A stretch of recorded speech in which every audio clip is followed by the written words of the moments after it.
What's up, YouTube? Hey,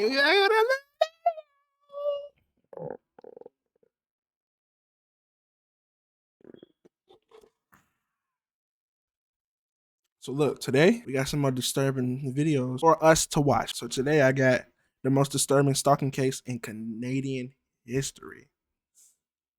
You asked why I picked stalking? I know you didn't, but I'm gonna still tell you why I picked stalking. So, it's no reason, to be honest. I just seen the video, I was like, oh, stalking? Canadian? I don't know much about Canadians. Stalking sounds cool. Not really, you know. Stalking story sounds interesting. That's what I should say. Because what makes the person want to stalk the other person? You know. So enough yapping and yapping and papping. Let's start the video. It all began with a single phone call. It was brief, menacing, and impossible to trace. No air. But for the woman who answered, it was the start of a nightmare that would spiral into one of the most baffling and disturbing mysteries in Canadian history. As always, viewer discretion is advised. Oh, I'm scared. Yeah.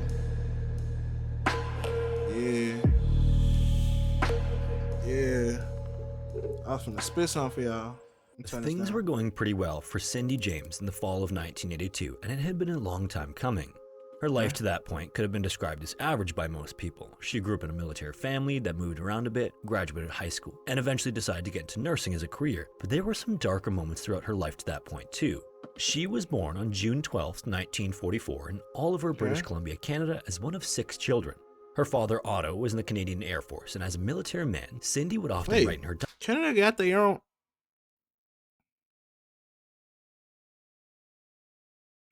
Canada got their own Air Force? What? Oh, he just said it.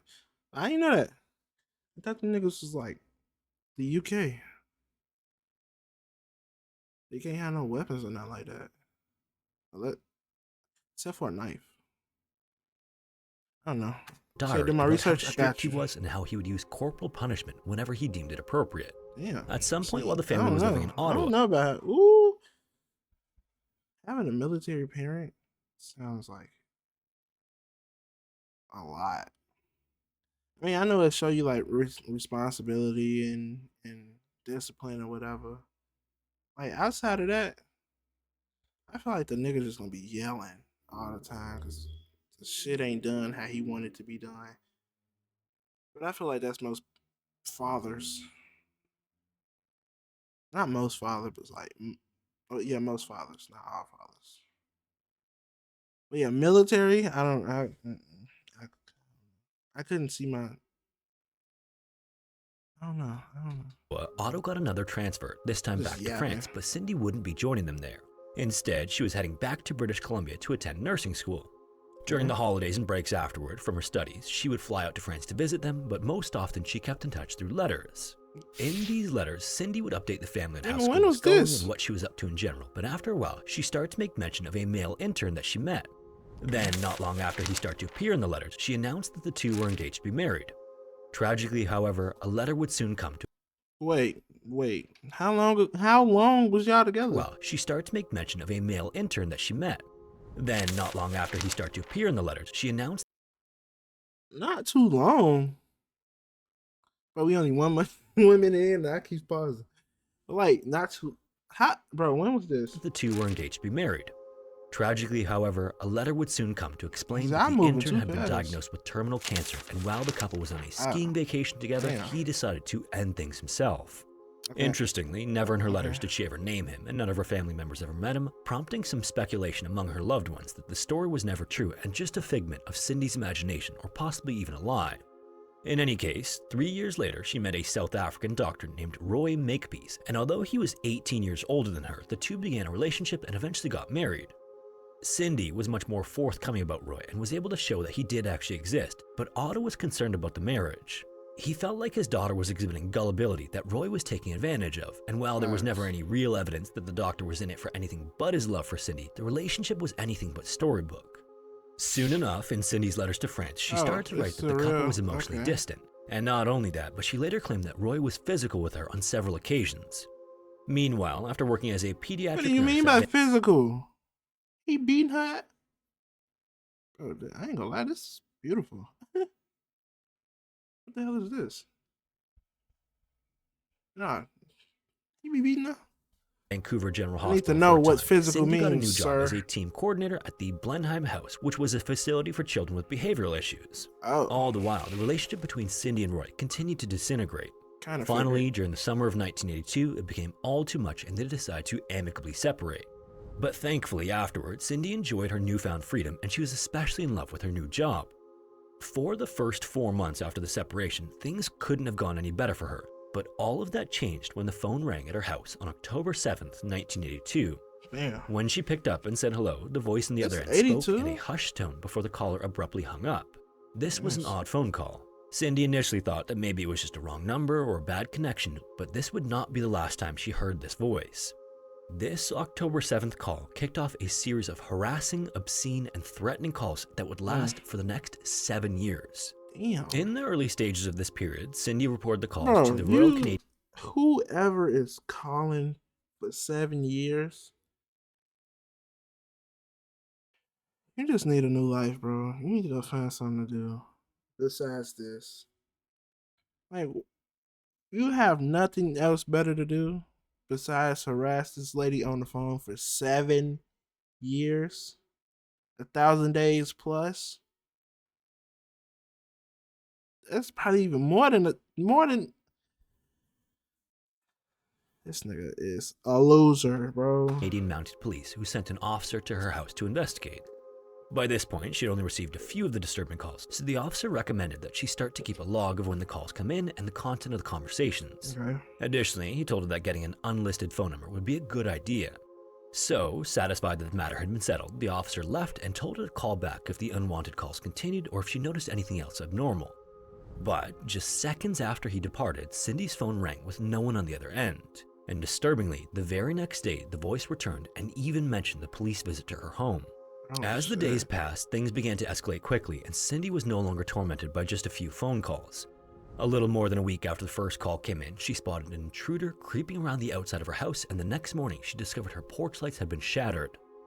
At another point, a rock was thrown through one of her windows and someone broke in, but when she investigated, everything in the house appeared to be as it should.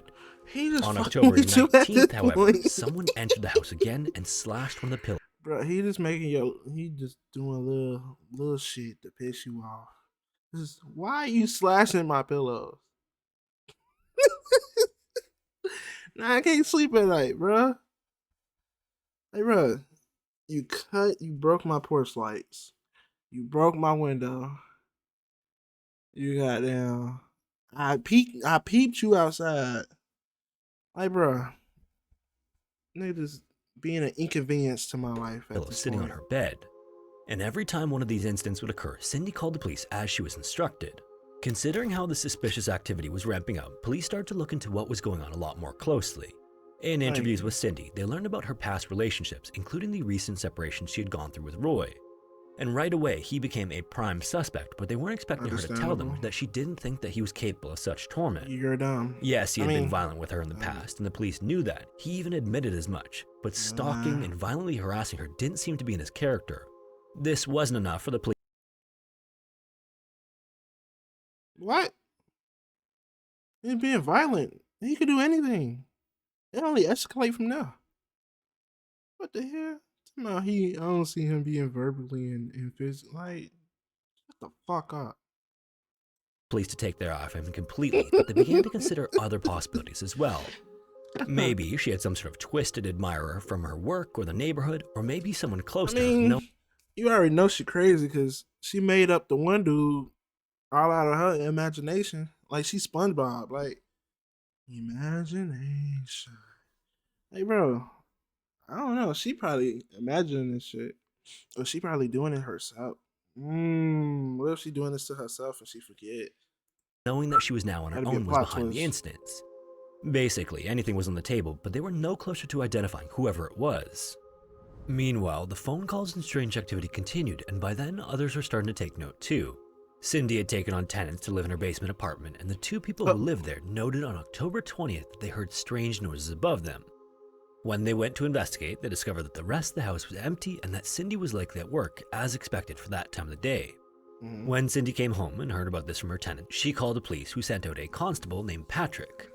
He then interviewed the tenants before going to Cindy's neighbors to see if they'd noticed anything, and one of them would tell Patrick that they had seen a man outside Cindy's house multiple times. This might have been the break police had been looking for, but when asked if the... So you seen him outside multiple times.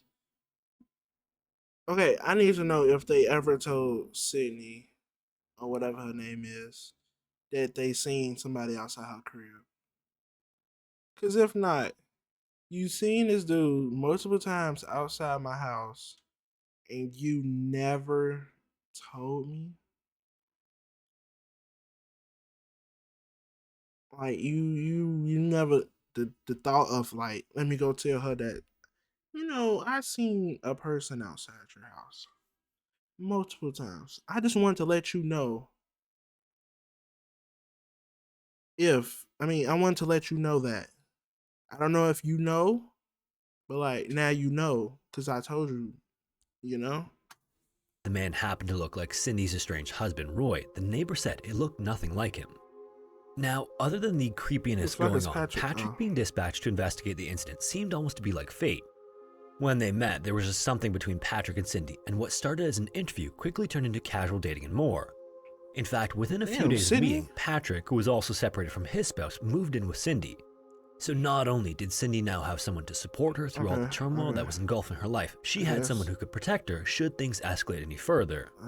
And only a few days after moving in, Patrick was taking some empty boxes out to the trash when he noticed a car sitting in the alleyway behind Cindy's house with a man inside it. When he approached the vehicle, the driver's identity became clear. It was Roy. Patrick immediately started grilling Cindy's estranged husband, who claimed that he was staking out the house to see if he could spot whoever was responsible for harassing Cindy. Patrick then went on to inform him that he had moved in with Cindy, so Roy, obviously upset by this revelation, quickly drove off.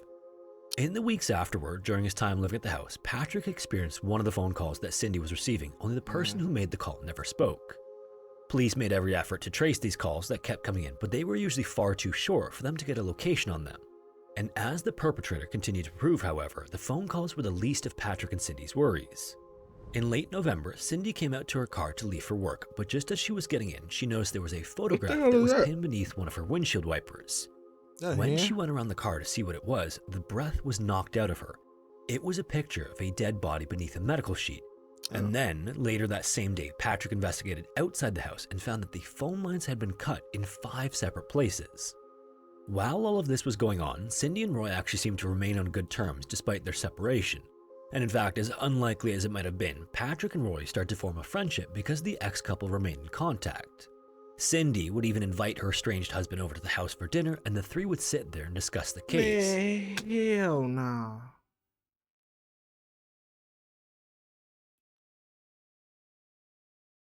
Police better than me. Fuck no. That's your ex-husband for a reason. I mean, y'all could be on cool terms, but I'm not cool with that nigga, bro. I don't give a fuck about him. Wow, no. It's probably just me, but like, I couldn't. No. You're an ex for a reason. Like, go live your life with someone else. I ain't kidding. Never mind, bro. Never mind. It seemed as though Roy was genuinely interested in helping Cindy solve whatever was going on. A couple of months would go by like this, and Patrick would eventually move back to his place on December 1st, but he and Cindy would continue dating. With Christmas fast approaching, Cindy was looking forward to having a quiet holiday season, but these hopes were crushed when she found a note outside her house with another photograph. On it, the message just said, Merry Christmas, but the image was grotesque. It was of a woman who was clearly deceased due to a long wound along her neck. This barrage of harassment was constant through phone calls, notes, and reports of a man outside the home all the way until the end of the year, but for the most part, things didn't escalate any further. This would all change at the end of January to kick off 1983. On the night of the 27th, Cindy's good friends Tom and Agnes dropped by the house unexpectedly. When they knocked on the door, they received no answer, and although Cindy's car was parked in the driveway, it wasn't terribly odd for her to not come to the door around this time. Agnes knew that one of Cindy's favorite parts of the day was taking a relaxing bath, so she figured that's where she was.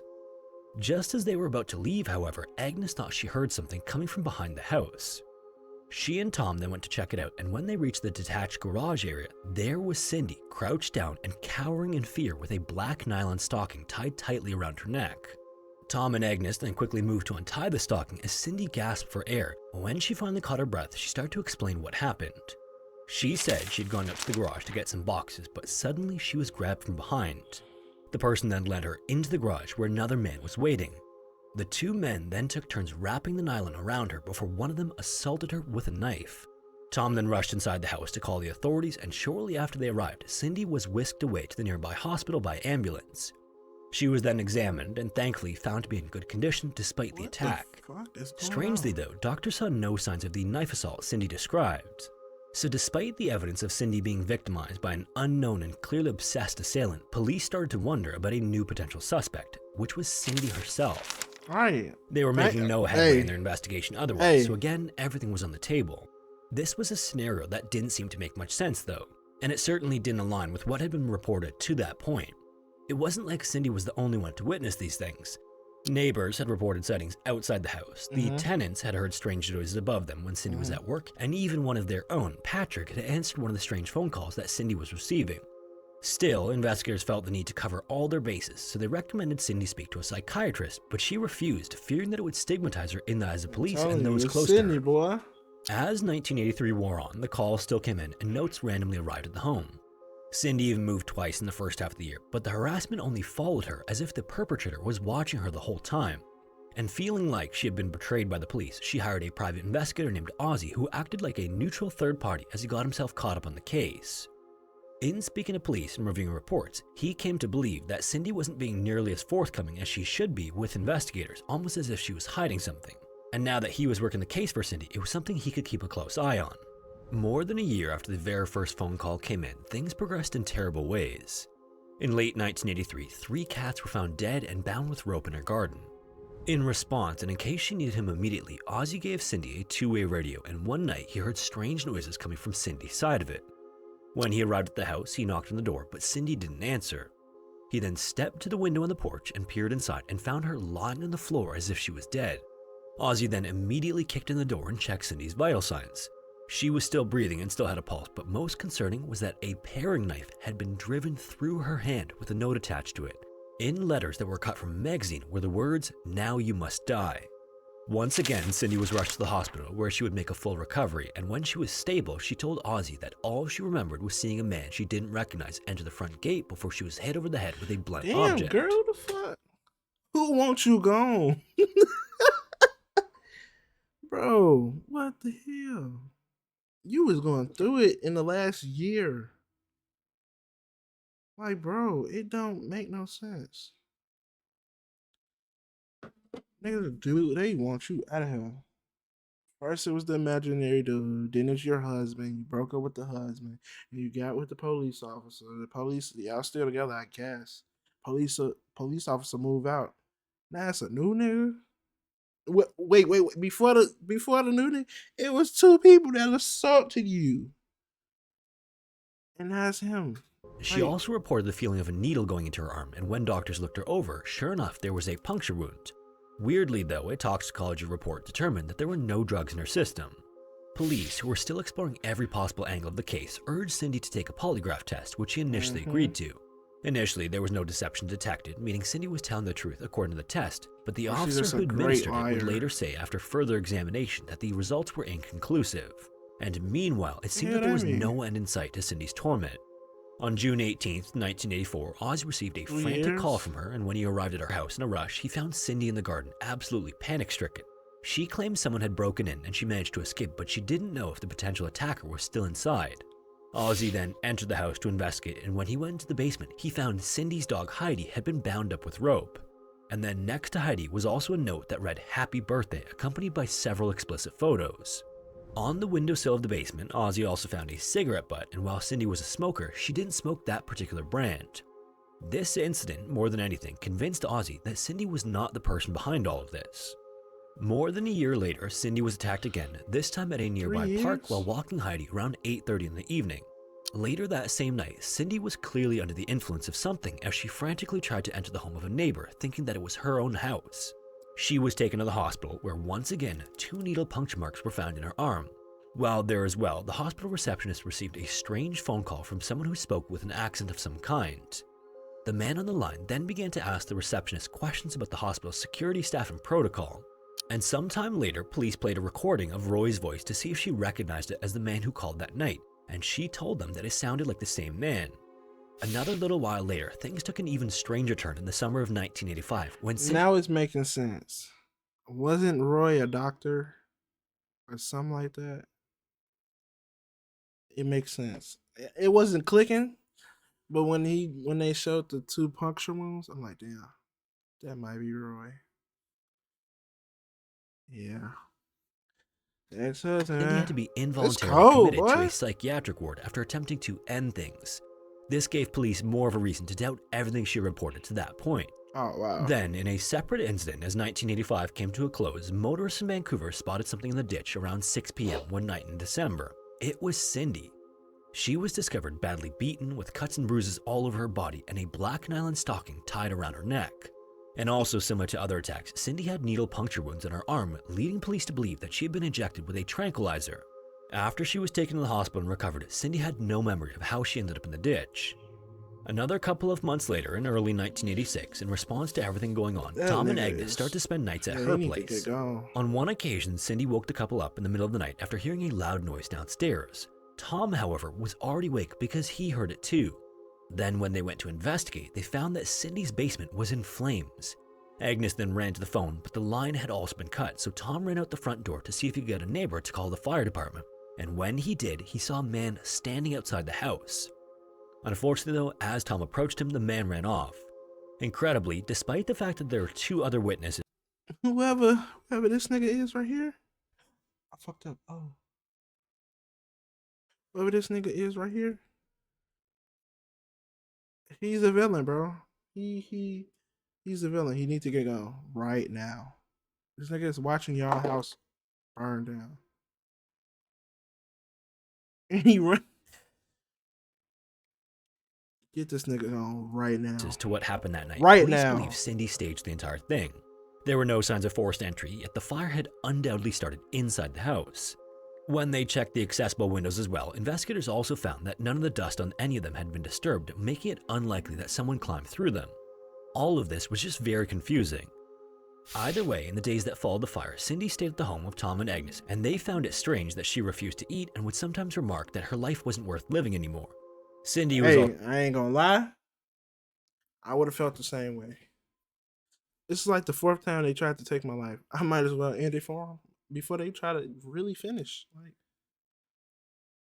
this is insane.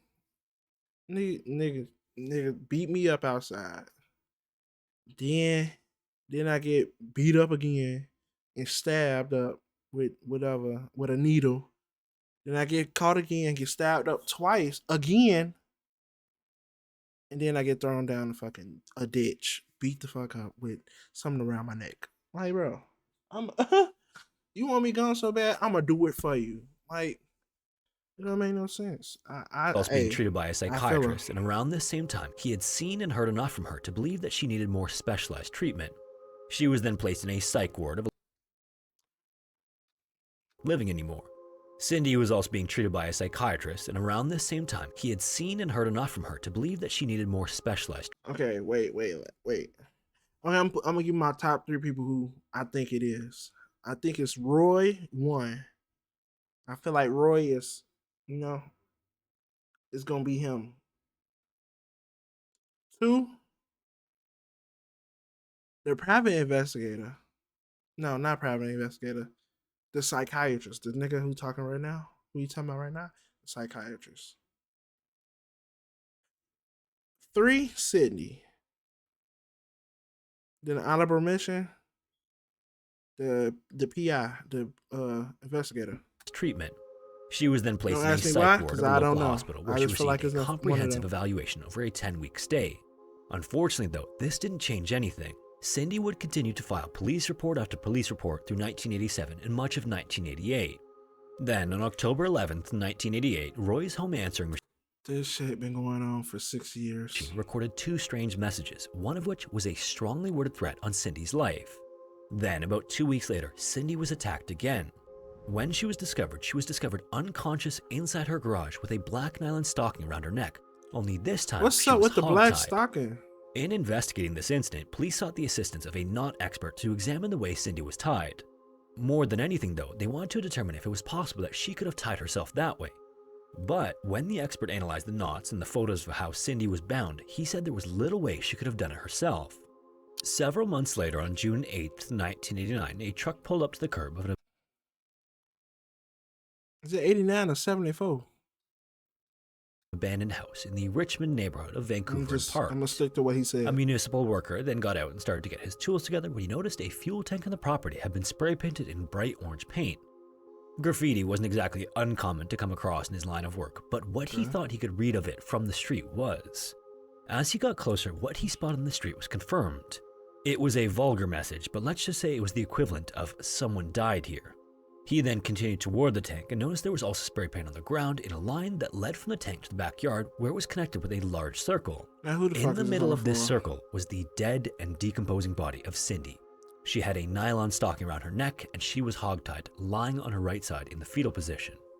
When police and forensics responded to the scene, a pathologist's examination of the body showed that Cindy's hands had been tied so tightly together that one of her fingernails had cut the side of the finger next to it down to the bone. Damn. There was also a needle puncture wound in her arm, and an autopsy determined her death was caused by overdoses of several sedatives.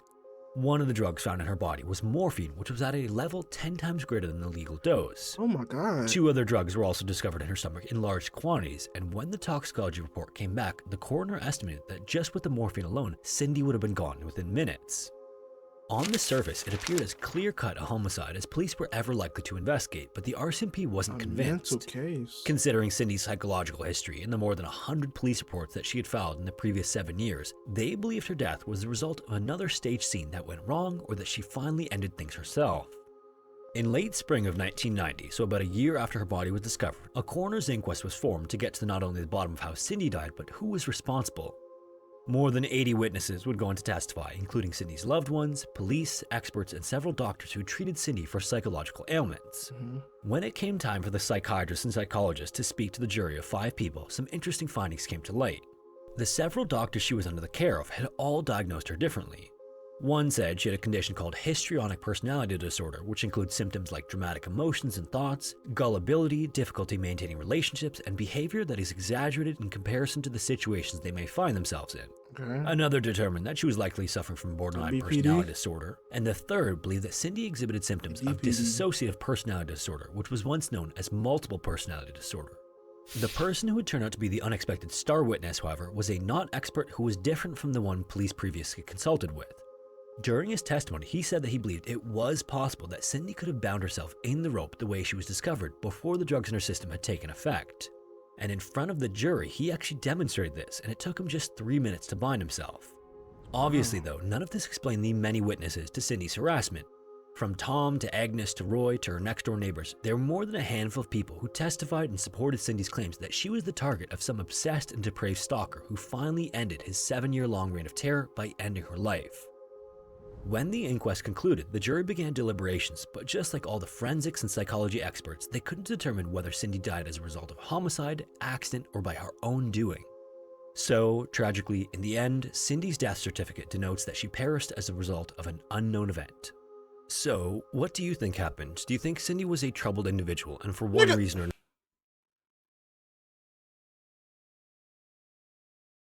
This ain't no stalking case.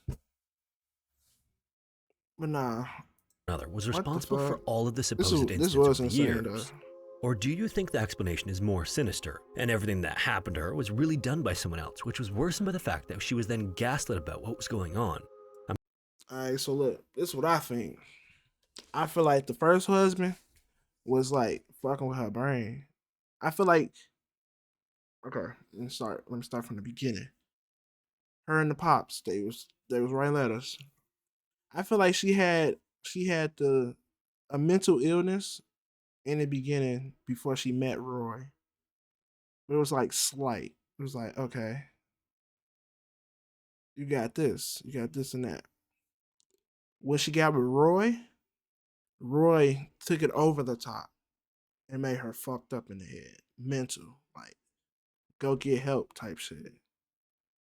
That's with all the violence that they was talking about with him and her.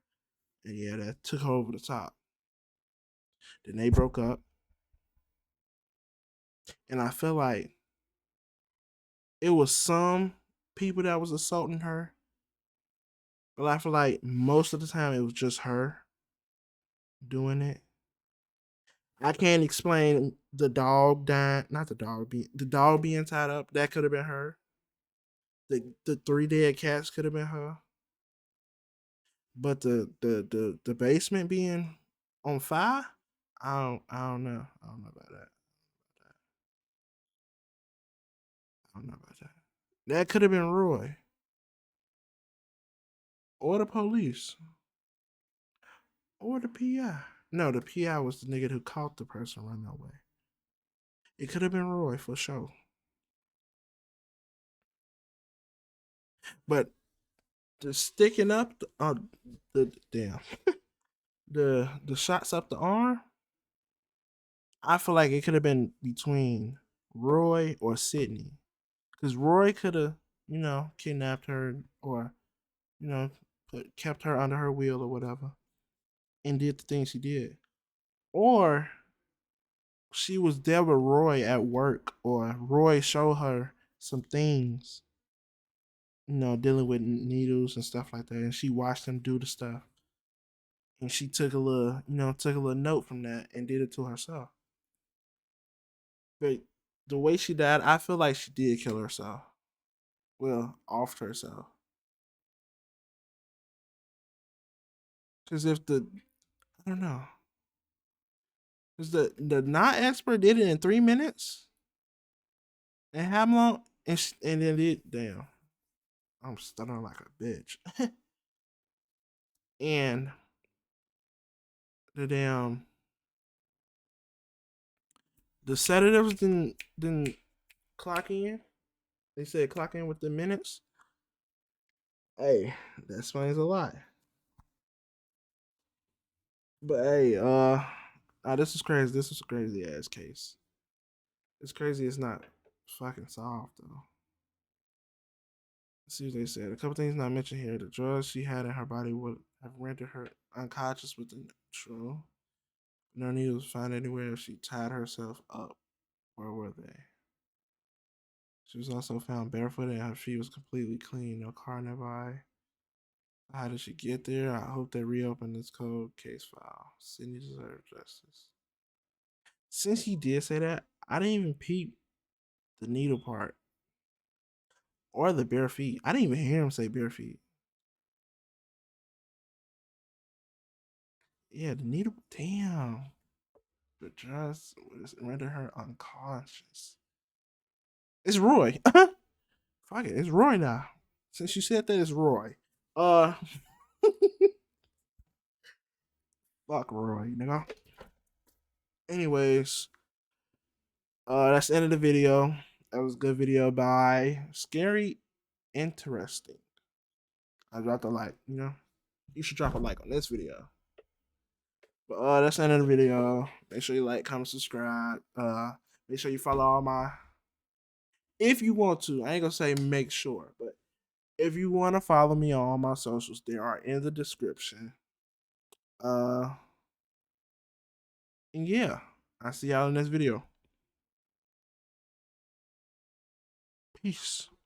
I got a bubble coat to match the kicks. I gave my partners choppers tryna blitz. I got a bougie hoe that got a bitch. I got Call of Duty guns that got a switch. I sip a lot of syrup, I got a pistol. Bro strapped with a rod but don't know how to fish. I'm shining a lot of diamonds on my fist. I just spent a lot of dollars on my fit. Yeah, go get the check for my son and daughter. So every day I'm trying to get paid. We hit the streets and we flood. We just like Baby and Doug, how them young niggas get paid.